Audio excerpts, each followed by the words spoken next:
A market that's lower right now amid reports that Deputy AG Rod Rosenstein may be on his way out. We'll see. We'll see. He's going to meet with the president later this week. There are also increasing trade tensions with China. New tariffs on Chinese imports going into effect today on $200 billion worth of Chinese goods. The Chinese retaliating with tariffs of their own. All of this as China accuses the U.S. of being, quote, a trade bully. Joining me right now is Fox News senior strategic analyst, General Jack Keane. Good to see you, General. Yeah, good to see you, Trish. You know, you and I have talked about this before. I mean, one of the things I love about being able to use sanctions or tariffs or anything like that is that when you have a dispute with a country, when they're, stealing from you, as China is with us, at least you can go after them in a way that doesn't actually risk the lives, actual lives. I mean, maybe the economic livelihoods of some people, but the actual lives of our young American soldiers. Is this the right step, in your view, to be taking with China right now? Yeah, absolutely. I mean, the national security strategy and the defense strategy both identify China as not just a competitor of the United States, but likely the long-term strategic threat to the United States and the American people's security. Pretty powerful statement. And what the Chinese have been after for a long time now is they've been using economic warfare as the point of the spear as they're developing the shaft of that spear in terms of military capability. They are the fastest growing military capability in the world, to include what the president is doing with the Trump defense buildup. So this is very serious. But they've been winning that economic war, wouldn't you say, General? We haven't been bothering to fight back when it comes to economic warfare. It's like they keep firing away, and for whatever reason, we keep taking it.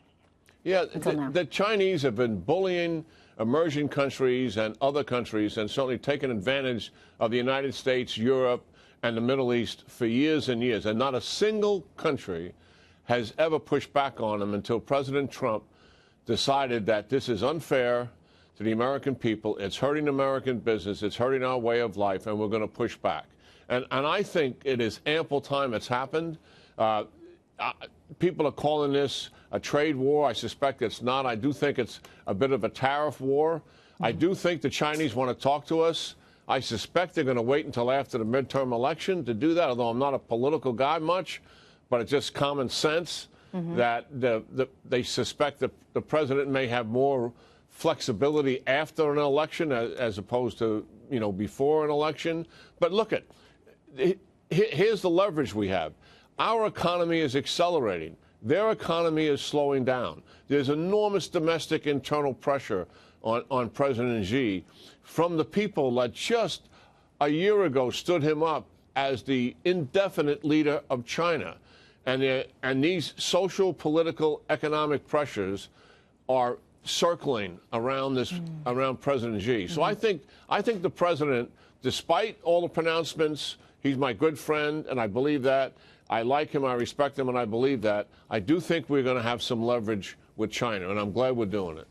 What do you mean, despite all the? Do you mean all the distractions with Kavanaugh, et cetera? I mean, what do you mean by that when you say? Oh, or just despite some of the things that he's been saying, you do believe ultimately we will have a good relationship with China? Yeah. Okay. No, I think we'll have a good relationship and make it, but we're on a collision course with China, both economically, politically, and geopolitically, and also the strain in terms of security in the Western Pacific, South China Sea, et cetera. General, let me just ask you this before you go. If we didn't do anything, if we just said, you know what, we're going to, continue the same policy that we've had with China, we're going to continue to let them steal our intellectual property, we're going to let their economy get bigger and bigger and bigger to the point where it's already rivaling us. It takes us over. My fear is, of course, we're destined to become France if we continue to allow that school of thought with China becoming the next USA. If we just let that happen, from a military standpoint, what would be your fear? Well, see, China uses economic warfare as their entry point to weaken their opponents, to gain influence over emerging countries. And why are they doing all of that? They do it because of geopolitical influence. That's really what they want. They want influence and control. And they're trying to become a global power like the United States, and they want to replace the United States. I mean, President Xi has made this statement as a preeminent global power in the world to come. Somewhere 2030 plus is what they envision in doing that. And listen, if China really wants to be a world power, both economically, politically, and militarily, then they've got to start acting like it.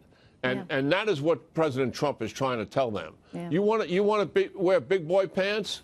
Then start acting like it. Yeah, maybe don't keep calling yourself a developing country, right? Because then they get to play by a whole different set of rules as far as the WTO is concerned than we do. Anyway, the big boy pants, that's what it's come to. China needs to show us that they can actually sit at the big table. General Keane, it's good to see you. Thank you. Yeah, good talking to you, Trish.